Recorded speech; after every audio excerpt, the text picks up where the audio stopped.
In today's video, I'm going to teach you how to highlight a 2D vector logo, icon, or mockup frame layer in Figma through Chrome, launch the Vectary 3D plugin, and select a 3D mock object wrapper. To begin, open your Figma file in Chrome and make sure you're on the design you want to work with. Before doing anything else, click on the exact 2D element you want to turn into part of the mockup.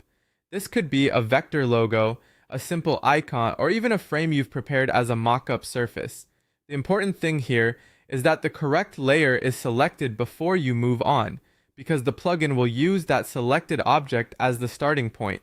If you accidentally choose the wrong layer, the result may not match what you expect, so it's worth taking a quick second to confirm the highlight is on the right item in the Layers panel and on the canvas itself. Once your layer is selected, go ahead and launch the Vectary 3D plugin from your active plugins list in Figma. If you already have it open in your recent or active plugin options, this should be quick.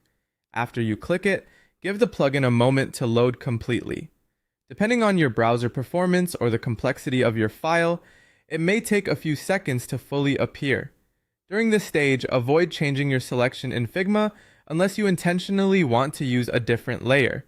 Keeping your workflow steady here helps prevent confusion once the plugin interface opens. When the Vectary 3D panel is ready, the next step is to choose a 3D mock object wrapper.